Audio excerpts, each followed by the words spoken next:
Hi, I'm Brank, flight instructor with Brazos Valley Flight Services. Today we're going to talk about some local tips and radio communications that might help you out when you're getting started with your flight lessons.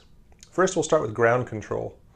Ground control is the radio frequency used to communicate while you're operating the airplane on the airport surfaces like taxiways and outside of the non-movement area. You'll see the non-movement area looks kind of like this. When you're talking to air traffic control, whether you're on the ground or whether you're in the air, the communications follow a predefined script that you can recognize and repeat almost every time. It goes like this: who I'm talking to, who I am, where I am, and what I want. And these basic building blocks will make up almost all of your air traffic control communications. So let's try an example with Easterwood Ground. Say you've already picked up the ATIS, which is the weather report and any other information that air traffic control wants you to know, and you're ready to call ground. You'll call them up like this: Easterwood Ground, Skyhawk 212 Bravo Sierra. We're on the south ramp with information Victor, request VFR to the west. Be ready with your paper on your kneeboard to write down what they respond with. The response will sound something like this: Skyhawk 2 Bravo Sierra, taxi to runway 16 via Alpha, cross runway 22. As you can see, this conversation takes the same form we talked about just a minute ago. They're talking back to us, telling us where to go and how to do it. Make sure you write this down and follow those directions. Make sure to reference your taxi diagram that you also have on your kneeboard. Once you've taxied to the runway and you've completed your run-up, you'll contact Easterwood Tower. Your conversation will go something like this: Easterwood Tower, Skyhawk 212 Bravo Sierra, holding short of runway 16 on taxiway Alpha, ready for departure.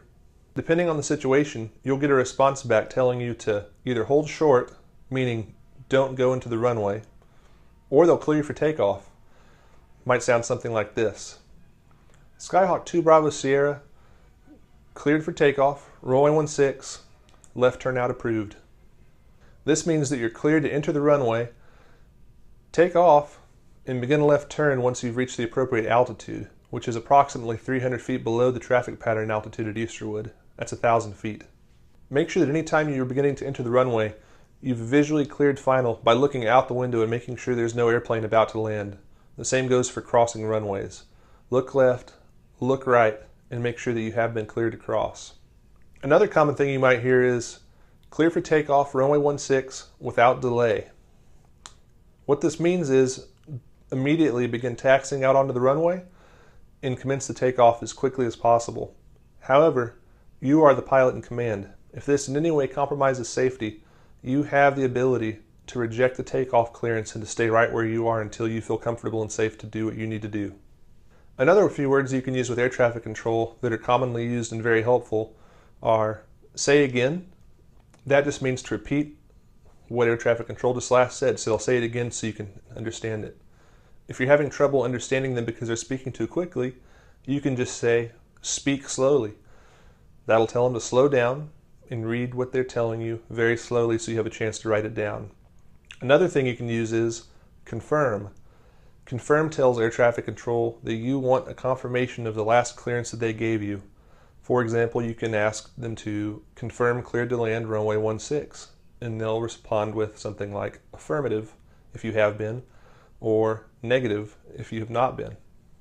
The last one we'll talk about is wind check. So say you're coming into land and you've got the ATIS and the wind is reported to be 160 at 4, but you feel like maybe there's a crosswind. On final, all you have to do is say wind check, and ATC will read you off the wind right then and there.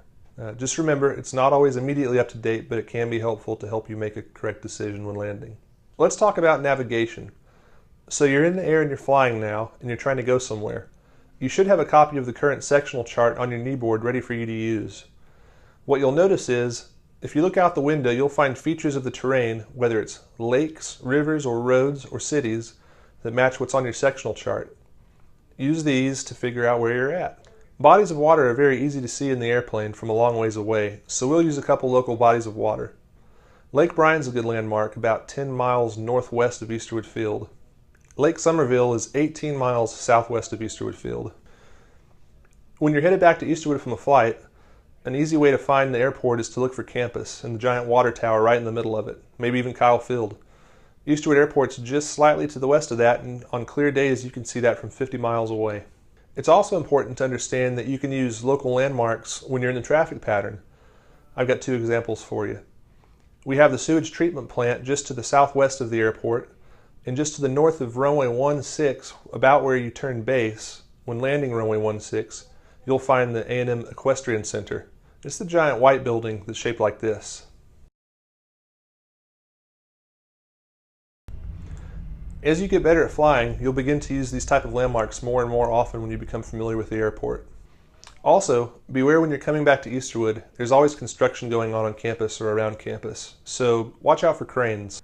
One way to make sure you stay safe is to stay at least 1,000 feet above all objects within a 2,000 foot radius of the object when you're in a densely populated area, which pretty closely looks like the yellow areas on the sectional chart, but not all the time. So let's talk some more about coming back to the field. This can be a point of confusion for many students when they're getting started.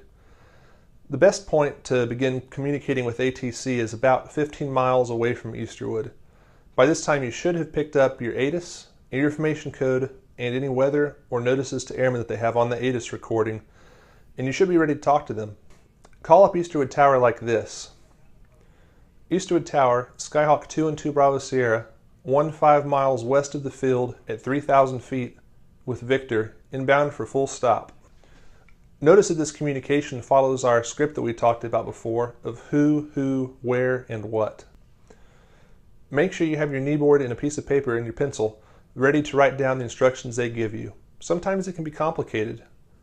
You can expect something like this normally. Skyhawk 2 Bravo Sierra, squawk 5337, enter left downwind for runway 34.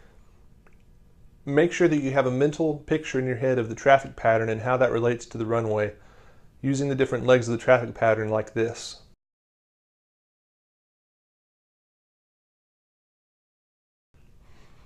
Always read back the important parts of your clearance that air traffic control has given you, like this.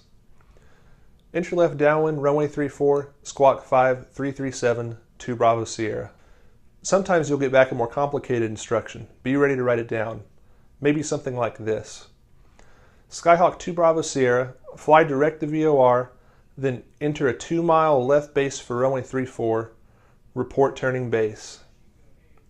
The same rules apply. Understand what they're saying, read it back, and execute. You'll get into this more later, but an easy way to find the VOR, which is actually the College Station VOR, is to look just a few miles off the approach end of runway 10. Another common instruction is to follow the highway.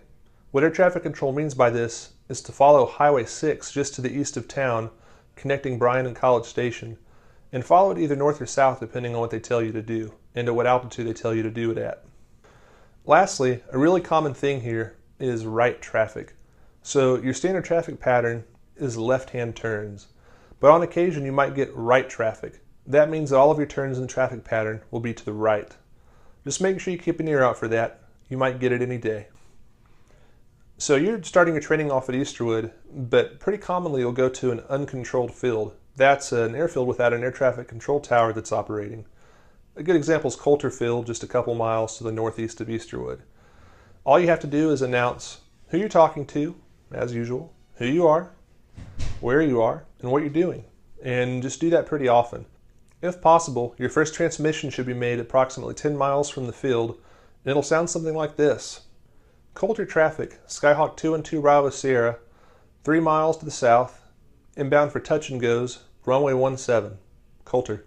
Thanks for joining us today. I hope these tips are helpful. As always, if you have any questions, ask your flight instructor and they'll be happy to help you.